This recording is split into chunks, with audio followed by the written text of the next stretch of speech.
You've heard Einstein called compounding the eighth wonder of the world, but most people only focus on earning a little interest in their savings account.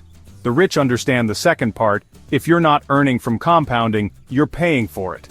When you put money in a bank, the bank uses it to make themselves richer, lending it out at higher rates and giving you crumbs. The rich refuse to be pawns. They own the chessboard and make the rules. True compounding isn't about earning a little interest. It's about owning the system that generates the interest. My poor dad believed in saving money as security. My rich dad, who never finished 8th grade, called savers losers, not to insult but because savers lose to inflation and taxes. The rich don't work for money. They make money work for them, using compounding on steroids. Forget what you learned in school about saving pennies. That advice keeps you safe, not free. The rich play a different game. They're not after a few percent from a bank. They want to multiply their money. They look for opportunities where money grows exponentially. They build and buy assets that compound at incredible rates. They use leverage to accelerate the process. This is the secret that separates the wealthy from everyone else.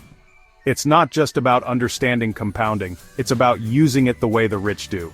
If you're not compounding your wealth, you're compounding someone else's. The financial system is designed for those who know how to play. The question is, will you play or be played? As a boy, my poor dad taught me to save nickels in a jar discipline, patience but painfully slow. After months I had a heavy jar, but it was just a few dollars. My money wasn't growing, it was just sitting there. My rich dad laughed, not to mock but to show me the flaw. He asked, "Why work so hard for so little?" He offered me a job at his store for 10 cents an hour. I complained about the low pay, and that's when the real lesson began. He taught me not to work for money, but to look for opportunities others miss, to create money out of nothing. The jar of nickels was a trap. It made me a good saver, not a smart investor. Rich Dad explained, "The moment you get that nickel, it's worth less than yesterday because of inflation." Saving money was actually risky. The real goal was to turn a nickel into $1, then into $10. My friend Mike and I started a comic book library charging kids to read old comics. We weren't saving nickels, we were creating a machine that generated them. That was compounding, not interest in a bank but a cash-flowing asset.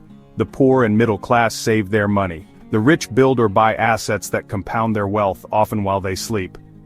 That experience changed my life. I stopped filling the jar and started acquiring assets. Compounding is about making your money work for you, not just collecting coins. The lesson: don't just save, create assets that multiply. That's how the rich get ahead. The most important rule of wealth: know the difference between an asset and a liability, and buy assets. An asset puts money in your pocket. A liability takes money out. The rich spend their lives acquiring assets. The poor and middle class acquire liabilities they think are assets. Money flows into their income, then right back out to pay for liabilities. That's the rat race. The rich don't buy savings accounts or CDs. Those are assets for the bank, not you. They buy real estate that tenants pay for, stocks that pay dividends, and businesses that generate profits without their direct involvement. These are true assets, the engines of wealth. Put $100 in a bank, you might earn $2 a year. Use it as a down payment on a rental, and you could make $100 a month. The tenant pays your mortgage, increases your equity, and the property value rises. That's compounding on multiple levels. The rich get richer because their money constantly flows into assets. Each asset is a money tree. At first it produces a little fruit, but they plant more trees with the seeds. Soon they have an orchard, all producing cash. The average person has one income, their job. If they stop working, the money stops. The rich build systems so their money works for them, even when they're not working. Their wealth compounds automatically because they own the assets. That's the real compounding game. Don't just work for money, make money work for you. That's how you escape the rat race. If you want to get rich, learn to use debt the right way. My poor dad feared debt, thinking only of credit cards and car loans. Bad debt. My rich dad taught me about good debt: money you borrow to buy assets that put more money in your pocket. The rich are masters at using leverage, other people's money, OPM. Example: with $20,000 you could buy $20,000 in stocks. If it goes up 10%, you make $2,000. But the rich use that $20,000 as a down payment on a $100,000 rental, borrowing the rest. If the property rises 10%, you gain $10,000, a 50% return on your money. The asset pays for the debt, rent covers the mortgage, profits cover business loans. The rich control big assets with little of their own money. This accelerates compounding. The poor and middle class fear leverage, the rich use it to build wealth fast. But leverage requires financial intelligence. You must know how to find good deals, manage cash flow, and understand risks. Debt is a powerful tool. Dangerous in the wrong hands, but transformative in the right ones. School teaches you to be an employee, not an investor. My rich dad taught me to analyze deals and respect risk. Used wisely, OPM is the rocket fuel of wealth. Don't fear debt, learn to master it. That's how fortunes are built. The rich play with leverage, the rest play it safe. One of the biggest mistakes people make is spending their profits. Selling stocks to buy cars, using bonuses for vacations. This kills compounding before it starts. The rich reinvest profits to buy more assets. They protect the goose that lays golden eggs. My rich dad's rule: work hard to buy an asset, then make that asset buy another asset. When a rental property generated cash flow, he saved it for the next down payment, building an army of assets. Each new property sped up his wealth-building snowball. This takes discipline. Society encourages spending, but the Joneses are broke. High incomes, no real wealth. To get rich, delay gratification. Find more joy in acquiring assets than liabilities. Focus on your asset column, not your wants. Think of your investments as a sapling. Don't pull it up to check the roots. Water it with reinvested profits. Every dividend, rent, or gain you reinvest is fertilizer for your wealth tree. Eventually, your tree produces more fruit than you can eat. That's financial freedom. Live off the fruit, never touch the tree. That's when your assets take care of you.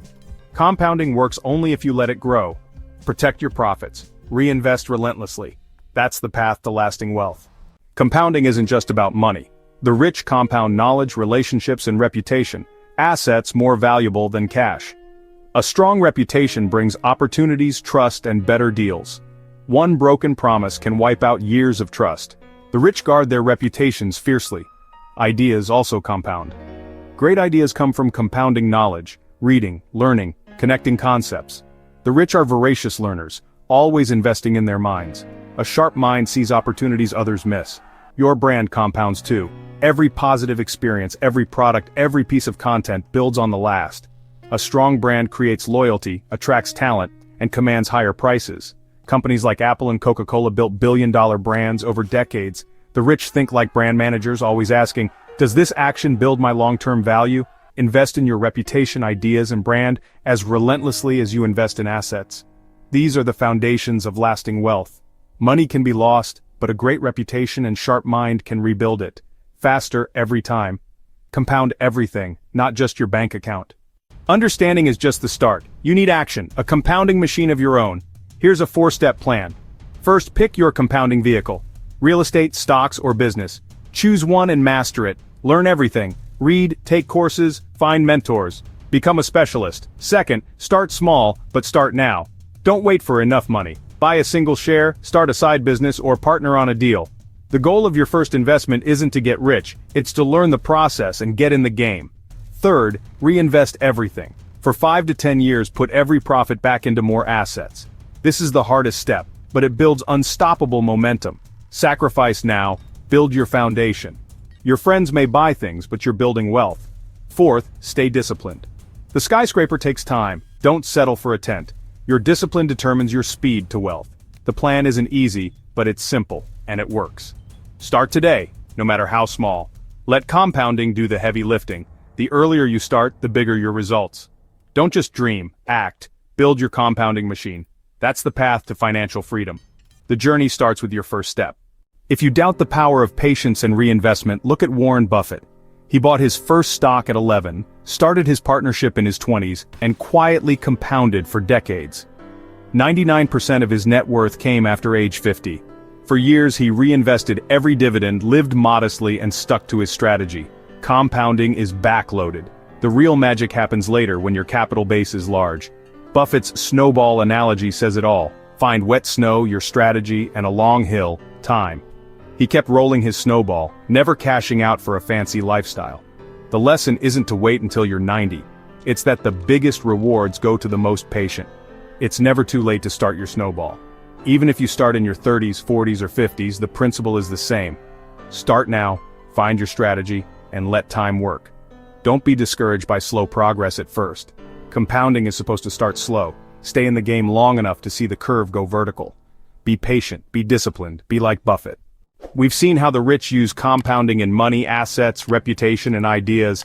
It's a mindset, a way of seeing every action as an investment in a bigger future. The advice given to the masses, save, avoid debt, work for 40 years, keeps people stuck. The rich educate themselves, take calculated risks, use debt as a tool, and relentlessly reinvest. They play to win, not just to survive. So here's your challenge. What are you compounding right now? Are you compounding savings that lose to inflation? Or are you compounding assets, knowledge, and trust?